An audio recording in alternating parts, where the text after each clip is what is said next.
to another Gypsy Jazz Top 10 with Chris and Brad. My name is Chris. And I'm Brad. And today we're going to discuss an interesting topic. Top 10 jam no-nos. Jam no-no. Things you shouldn't do during jam sessions. And we each made we made a joint top 10, so we have 10 items. And the way we did it is we each made a list of things we found annoying. Then we just threw them together and cut it down to 10 exact items. And then we spent a long time discussing the order. In the laboratory. Yeah. And the way it works is like on number 10 is something that's a little annoying. I mean, no big deal. Yeah. And the number 1 is never do this. Yeah, the offender. Yeah. And we feel very confident this is the definitive list. And if you manage to avoid doing any of the things on the list, you are the ideal jam partner. Yeah, and then please come over and jam with us. You know? And I'm sure I did some things on this list as well, you know, and maybe you did as well. Me, never. Yeah. Oh yeah, absolutely. All the time. So let's get started with our number 10. Number 10 on our list is actually fairly obvious, but hey, sometimes it happens, and it's playing with an untuned guitar. Yeah. It's something always worth spending a few seconds before you start playing. Just make sure your guitar is in tune. Sometimes it's difficult when you're sitting in a circle and there's 8 other guitarists. It's really hard to hear your guitar and tune it. So sometimes tuning by ear can be really difficult in these kind of situations. But it's always worth the few seconds it takes. Yeah, and sometimes it's difficult because the people that are jamming already have a very different A string, right? Yeah. But one way to remedy it is to have a tuner at hand. But then the problem is you lose tuners. I've lost many tuners and they're expensive. Yeah. So we want to give you one tip. There is this tuner on the market.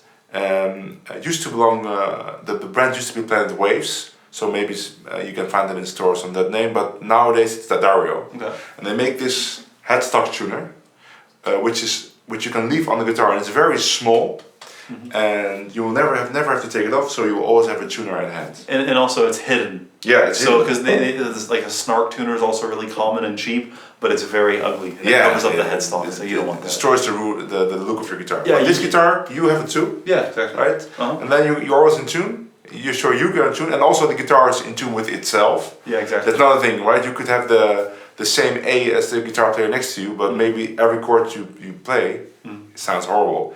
And that's especially difficult for violin players if they're there, because then they have to play in tune anyway, but when the guitar is out of tune, it makes it more difficult. Okay, so let's go ahead and go to our number 9.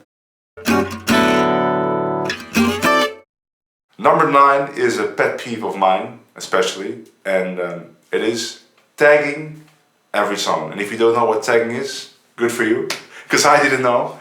Because in Europe, we don't do this, and it means if you have the end of the song and usually it's like 2/5, let's say the song is in C. Just repeating the last you play D minor 7, G7, and instead of going to C, the last chord, you go to E minor 7, A7, and then D minor 7, G7, and you keep repeating these 4 chords over and over and over until somebody decides it's the end. It's not clear how that is decided. So when I went to the US the first time in jam sessions, they tagged every song and I was going crazy. And it didn't even matter if I played like an obvious ending lick. They kept on going until like the song kind of died out. There was not even someone that said let's end. It's like, okay, are we done? Are we done?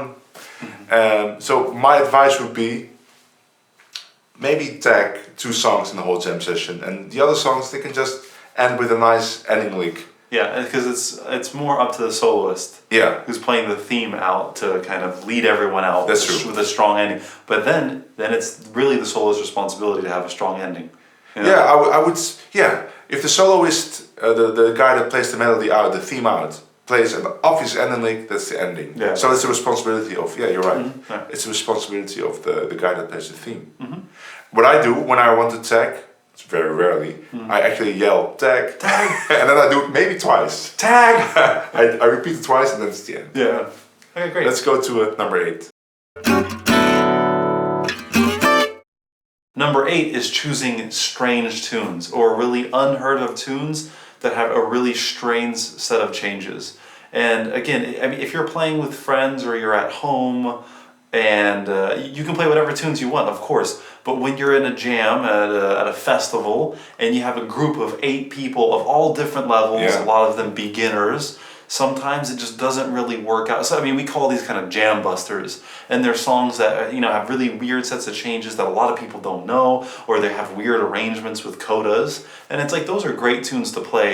Not when you're in a group of 8 people. Yeah, because you're excluding Yeah. some people from the jam, right? Exactly. I would add to that, changing songs that everybody plays in a certain key. Like say, let's play this song in D flat. Yeah. Normally it's played in B flat, because then the regular tune becomes a weird tune. Yeah. And again, you're excluding a lot of people. Of course, when you're with 3 people and they're like seasoned pros, right, and you know they're fast, then it might be a nice challenge. But in general, I would avoid changing to strange keys. And again, of course, it's good practice to work on transposing tunes. Yeah. But we're just saying in the context of a big jam with a bunch of friendly people drinking and having fun or whatever, it's maybe not the best to throw in All of Me in E flat or something. Yeah. So if you're a singer and you have your keys, then I would choose a jam where you think that you can do that, right? Exactly. You see some good players, and they can play All of Me in E flat, and then you can do it. That's a good idea. Okay, which is going to bring us to our Number 7. Number 7 is something I've seen a few times, all over the world actually, and this is kind of entering a jam, playing your solo, and then getting out of there. Going to the next jam, do the same thing. Exactly. It's like you're Indiana Jones when you gotta escape or something. And so this is just it kind of gets to me because when we're sitting in a circle with 8 guitarists and I gotta play 8 choruses of rhythm to get to my solo, and someone just kind of sits down, they sneak in, play their little solo, and then they just run off. It just kind of it's a little disrespectful, Yeah, I understand what you're saying, and I actually agree, but I have to say, well, if you're a violin player or like clarinet player, don't join a jam session with 8 guitar players, because you are playing 8 choruses of rhythm. You have something to do, but the violin player is just sitting there. Yeah. So then I sometimes have the urge to do this. I never do this, but I would stay away from. I can see lead instrument players like violins or clarinet. So I have some lenience towards those kind of players, but still, it's not nice to do that, right? Just enjoy the other solos. It's time for number 6. With number 6, we're entering kind of a gray area. It's not black and white, but number 6 is entering a jam session above or way above your level. And of course, it might be hard to judge if something is above your level, but I have some pointers. If you watch the jam session and you notice that they play a lot of songs you don't know, that's 1. Or 2, the tempos they choose are too high for you. You know that you can't cope with those tempos. Might be rhythm or solo or lead or either or both. And the third one is those are really like famous people, big name players. Then you might be wise not entering the jam session, but just stand there and listen. And who knows, maybe they invite you to join, right? That could happen. And I can tell you from personal experience, even when I was playing with the Roseberg Trio, at Samoa, I was still walking around kind of careful. Can I join these guys or not? Right. And then I would just stand there, listen, and sometimes they would invite me, and then maybe I join. Because now that feeling is kind of gone. But let's say I see Birelli. I know Stochelo, but let's say I didn't know Stochelo. Angelo. Birelli, Stochelo, Angelo jamming. Then I'd listen. And then I would maybe Stochelo would say, "Hey, Christiaan, you want to join?" And then I'd join, but not until that happens. Otherwise, you're entering the danger zone. Because what will happen is if you join a jam session with those guys that are way above your level, then they might be really annoyed, and then you're what we call a jam killer. And the song ends in two songs because then the brother will say, "Guys, I have to go to get somewhere." You don't want to be the guy. And I think what you were saying earlier, how you started this, how you're talking about we're entering a gray area. Because you always got to determine, okay, is this way above my level or is it something I can keep up with? And if you're not too sure, maybe stick to rhythm. That's true. Okay, so now we're on number 5, right? Our next one is joining a jam without invitation or asking if you can join. Which in 99.9% of the cases, if you ask to join a jam, of course everyone's going to say, of course, no problem, sit down with us and play. But sometimes a jam is friends hanging out, or for a good analogy, if some friends were sitting at a table at a restaurant, you wouldn't just sit next to them and start eating right next to them. You might ask them, is it okay if I sit here and play? It's the same thing with music. So I think it's always great, because sometimes it's a little strange if someone just kind of sneaks in like a ninja, sits down and starts playing, Yeah, it works both directions. I also think if you are the jammers and there's somebody standing, then, invite them in, right? Especially if you know them. Yeah, because everything. Don't ignore them. Right? Yeah, so exactly. it works both ways. Yeah, and everything's built on kind of sharing and being and playing with as many people as you can. We want to make a really friendly environment. So be friendly, and people will be friendly back. You know what happened to me? I was jamming with nice people. Dennis was there, for instance, dancing, and where was this? Someone. And then there was this guy. I'm not mentioning any names. He was not a guitar player. He played another instrument really well, and he decided to just join in. So he just took my guitar, which was there because I was playing violin, and he started playing really bad rhythm for 2 choruses, and then he just left in the middle of the song, violating multiple. And everybody notes. there was stunned. So if he would be standing there, and then probably would have said, "Hey man, you want to join?" And then he might say, "Well, I don't have my instrument that I really play here, but can I play some rhythm?" And I say, "Yeah, let's do it." But this was just very strange. So. Don't do that. Alright, so our next one. Number 4. So now we're getting into the real jam killers, let's say, jam killing behavior. And this is all about rhythm guitar. And it's playing busy rhythm, and then specifically playing busy rhythm fills. Usually when you have a jam session, it's very clear who's there, who's the name player there, right? And in my opinion, this guy has the right to play some fills now and then, especially if there's a violin or clarinet player, he plays some tremolos. And then sometimes what happens is that other people start doing it too, sometimes at the same time, and then the rhythm gets so busy. So the number 4 is don't play busy rhythm fills unless it's very obvious that you're the one that's supposed to be doing that. Yeah, and then also like a lot of times when Django's playing busy rhythm, there's a lot of space. There's maybe a drummer and a bass player and Grappelli. And he has some rhythm guitars, but they're playing straight. Whereas if you're sitting in a jam with a bunch of guitarists, there's so much going on already. Yeah, that's true. So maybe if you're adding more fills, it can really be too much and it could overwhelm the... But I'd say if I'm a violin player, I really like fills, but by one guy. Yeah. So how you make the decision, usually it's very obvious who's the guy who's going to be that. Or you can agree, like, I do the first chorus, you do the second chorus. You don't have to talk about it. You can just you do some tremolos, and then it will go automatically. Tremolos? But in general, stay away from busy rhythm fills. Okay, great. Which kind of leads directly into our next point. Top 3.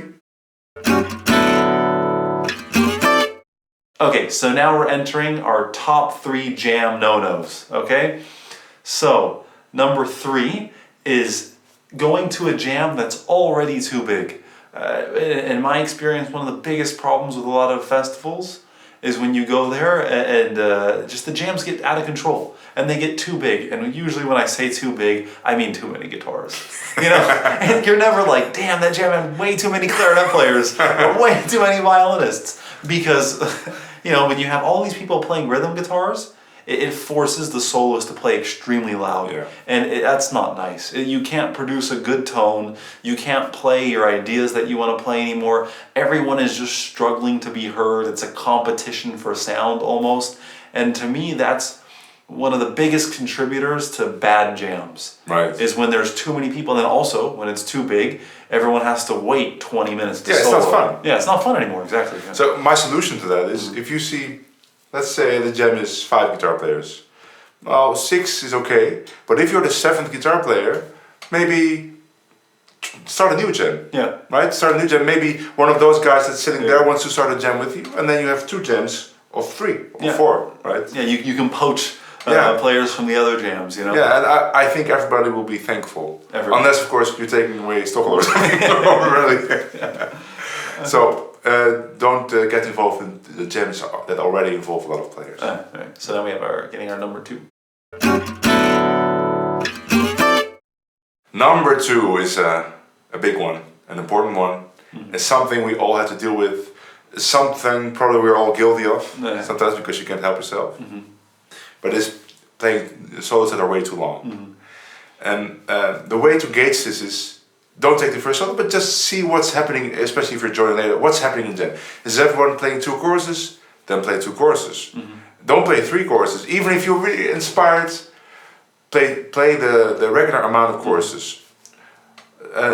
Another thing is if you feel that you are the least capable player there, or you're just a beginner and you're playing with advanced people and they allowed you to join a jam session, then play 1 chorus less than Paul the Schaefer. You know? And then also on the other end of the spectrum, make sure you finish your chorus. Because this has happened to me a lot where someone will try jamming a chorus and then halfway through they just stop. And then there's this big gap of confusion where no one knows where to stop. So make sure you finish your chorus. And then don't play too many of them. Exactly. I want to make one little exception. So if you're a violin player, of course. But I think I can say this because I play both instruments. When I play guitar, I play the regular amount of choruses because that's the way you do it. But if you play violin and you have to wait for 6 guitar players to play their 2 choruses, that's 12 choruses doing nothing. I think you have the right to play 1 extra chorus. Right? You can play 3 choruses. And because also the guitar players, they have something to do during your solo. You can play the fills, right? The one player can play the fills. You can play your rhythm can be a little bit louder. So if you're a violin player or clarinet player, you can play 1 extra chorus. If you're a guitar player, either play the regular amount or 1 chorus less even. That's great advice. Or just decide that for one song you don't even play a solo. Right? Yeah, that works. So now we get to number 1, and if you've watched any of my Q&A videos, you know what it's gonna be. The number 1 offender on our list of jam no-nos is by far, in the world of gypsy jazz, playing rhythm too loudly. I consider that the biggest problem. And we kind of touched upon this earlier when we were saying when jams are too big, it causes a problem. But even when jams are small, sometimes you get carried away or you get the urge and you start playing, you're playing rhythm too loudly and the soloist has to fight to play over you. And then when there's fighting, it's not too musical. You're drowning out the solo player. Yeah, exactly. You're drowning out the solo player and it's just, the gypsy jazz guitars also don't have a really great tone when you're playing very loudly. And so one way I always recommend is, can you hear the soloist? Can you hear them clearly? Yeah, I heard this before, but actually I don't think this works. You know why? Because I did this many times. Say, hey man, can you hear the solo player? Yeah, I can hear him. There's no way that he could hear the solo player. But now I can hear everything, man. And then they play it even louder. So I actually don't think that advice can work for some people. But the better advice would be just play softly. Just play a low volume. And the rule is, if you add 1 guitar player, you have to lower your volume by half. You have to compensate. You have, right? So sometimes I even feel you can also judge by the solo player. Some solo players they play louder than other solo players. But if you feel that the solo player is playing softly, then it might be the best thing to just stop rhythm. If there's only really 5, we don't need 4 rhythm guitar players. No. Maybe 2 is enough, right? And another thing is, sometimes the solo gets to a like high point. If all the rhythm players start following this with like shuffle rhythms, then it gets too loud. It's chaos. So a little dynamics is nice, but in general, just low volume. Very good advice. And you know you're playing too loud if people look annoyed at you. So. Well, I mean, whenever people look annoyed at you, stop what you're doing. Okay, let's get to some closing thoughts.